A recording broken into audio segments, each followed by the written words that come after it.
Good evening everybody. Welcome to the Programming Guide channel. This is Bhargavi. Now today in this session we are going to learn about the deadlocks. Okay. So what is mean by deadlock? First we'll see.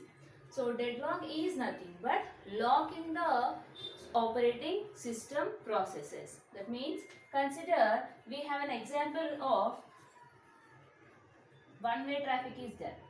So there are 4 roads are there, right? So in these 4 roads, one car is running in this direction, another car is coming in this direction, other car is coming in this direction, and this car is coming in this direction. What will happen? The 4 cars are running at the same place. That means 4 cars are going to use the common place, this one. So now here we get a crash. Yes or no? That means all 4 cars are going to be crashed where at a common location. Here the common location is the very important term, right? That means if the 4 things are going to share some common thing, there will be occur a deadlock. That means consider one more example. There is a one-way road. One car is moving in this direction, another car is moving in this direction. That means only the one way is there. So what will happen? This car person is saying that I will not go back, just you go back. C1 is saying that I will not go back, C2 you go back. But what C2 is saying? C2 also saying the same thing.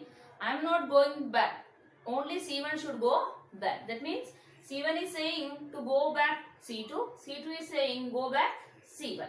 But the 2 car people are not listening any one of the words. So what will happen? There will be a clash occurs. That means the common road is used by both the cars which are coming in reverse direction are using. So there will be a crash occurred, that we call it as a deadlock. Similarly, come to your operating system point of view. If the common resources are used by multiple processes, then there will be a chance of occurrence of a deadlock. Consider we have 2 resources. We have 2 resources. The first one is the CPU and the second one is the keyboard.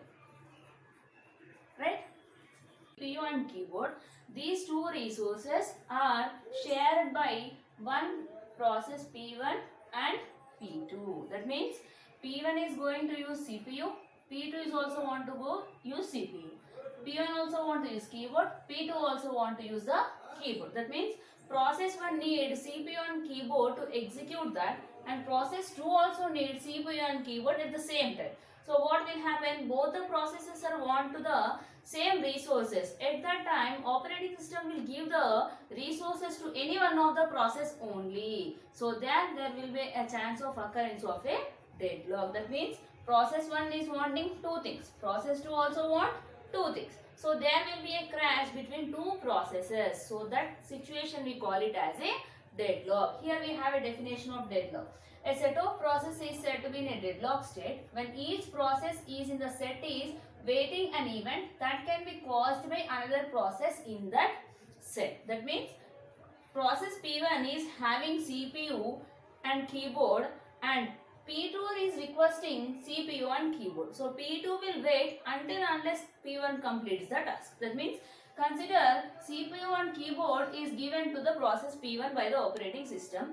Now until P1 completes the task, the 2 resources will not given to the P2.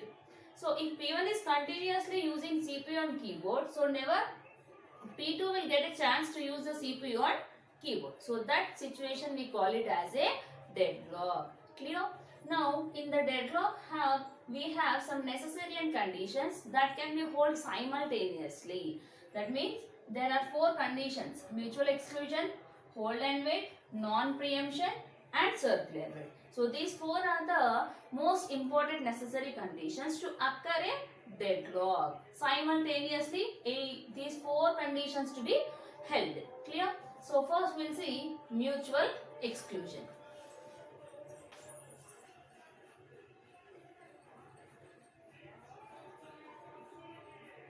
So here mutual exclusion, nothing but mutual means understanding one another. So mutual understanding should be there between 2 friends we say. That means what?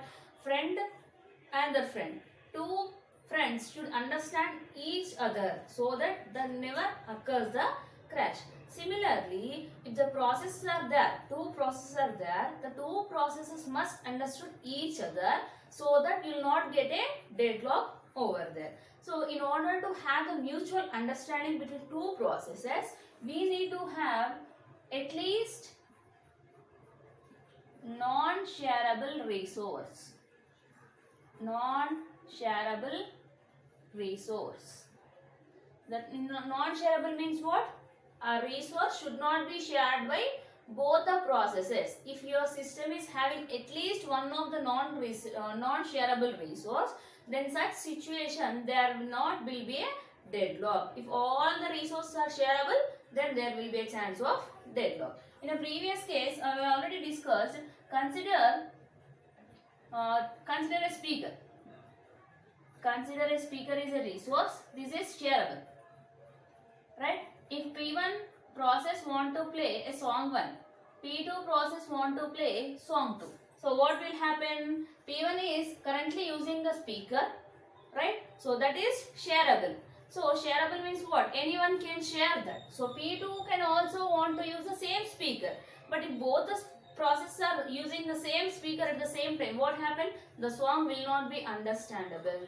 So what will happen? If the shareable resources are there will be a chance of occurrence of a deadlock. If you have at least one non-shareable resource, that means the resource should not be shared by the multiple processes, then there will be no deadlocks, right? So if the shareable resources are there, like speaker, will get a deadlock. If the non-shareable resources are there, so will not have a deadlock. That means non-shareable. I am saying that printer, non-shareable. So printer is used for only office purpose. That means office people only can take the printout. The lab people or any other people in the college cannot take. So that means what? Only printer will work for the lab office people only. So in case what will happen? The printer will have only one owner, so that the deadlock will not occur. That means if you are sharing a bench between two friends, what will happen if they are understandable? So no problem. That means no deadlock. One bench is there, two people are there, but not they are understanding each other. What will happen? There will be a clash. So if the bench is saying that, madam is saying that sit on one bench, one people only. If there also, no problem. Why? Because one resource is there, one person is there. So one bench, one person will be sufficient to not have the deadlock. That means if the shareable things are there, deadlock will occur. If the non-shareable things are there, deadlock will not occur. If the shareable things also there, the deadlock will not occur. When? If the processes are in mutual exclusion, right? That means if process P1 and P2 will not have deadlock when they have mutual understanding. Shareable things are there between P1 and P2, but not the deadlock when if they have mutual exclusion. Clear? So that is about mutual exclusion. Now we will see hold and wait. In hold and wait, what is the meaning of hold? Hold is nothing but having some resources and requesting for some other resources. Consider there is a process P1, there is a process P2, right? Process P1 is having the resource R1, process P1 is having the resource R1, process P2 having the resource R2, right? Now P1 is requesting R2 and P2 is requesting R1. That means P1 is holding R1 and waiting for R2, and P2 is having R2 and waiting for R1. Now what is the P1 is saying? I will complete my task. I have R1, but if you give R2, I will complete my task. But what P2 is saying? I have R2. If you give R1, I will complete my task. That means no one is able to understand which process will be given. That means P1 is holding R1 and waiting for R2. P2 is holding R2, waiting for R1. So in this situation also, there will be a chance of occurrence of a deadlock. If P1 is saying, I will not give R1, you only give R2. But what P2 is saying, I will not give R2, you only give R1. So they are sitting on two chairs. Both are not vacating on the chair. So how they can share? No. So in this case, there will be a chance of occurrence of a deadlock.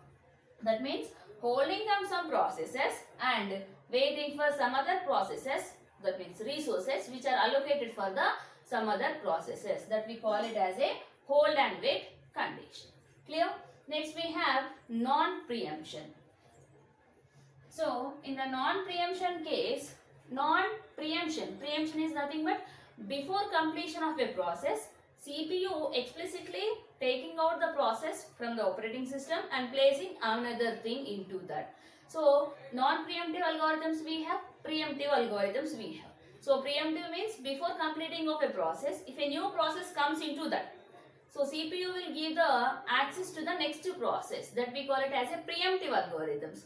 Non-preemptive means what? Until unless completion of process P1 is completed, P2 will not enter into this. Consider an example.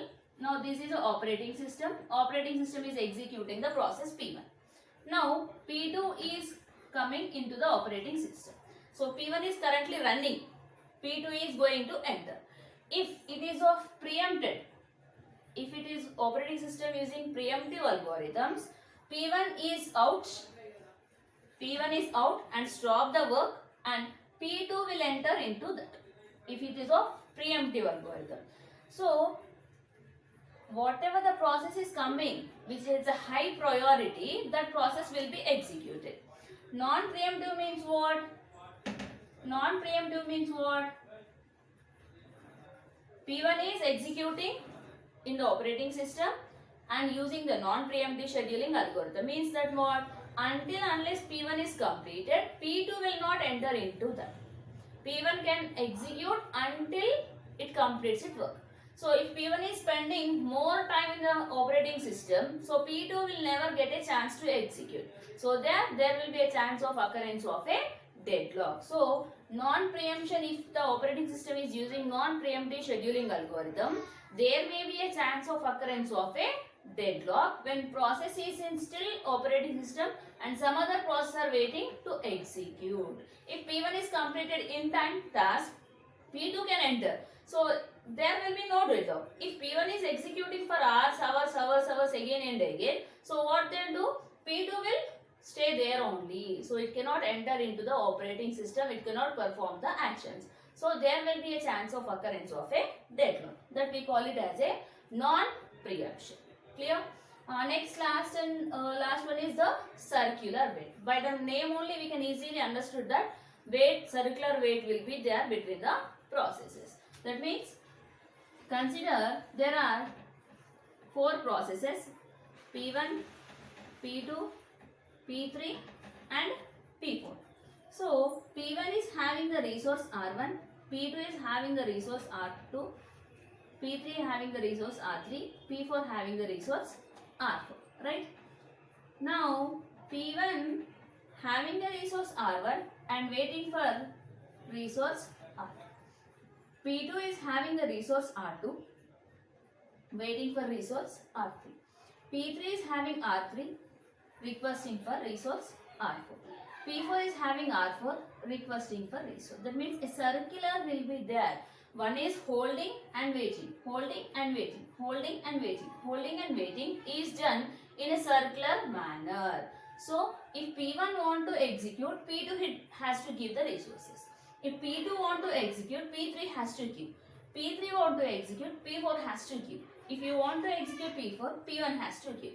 So this process we call it as a circular wait. If any one of the resources will be allocated to the particular process, the remaining all processes will be executed. But it is not happening like that. P1 is holding R1 and waiting for R2. But what P2 is saying, I have R2, if R3 is given, I will finish my task. But what P3 is saying, I have R3, the resources I need R4. So if R4 is given to the P3, I will complete my task. But what P4 is saying, I already have R4. If the operating system will give R1 resources, I will complete my task. Every process is saying that I am having some resources and I am waiting for some other resources. If I get that resources, my task will be completed. but all the processes are saying same thing. So in that situation also, there will be a chance of occurrence of a deadlock. Clear? So these are the deadlock definition and necessary conditions to occur a deadlock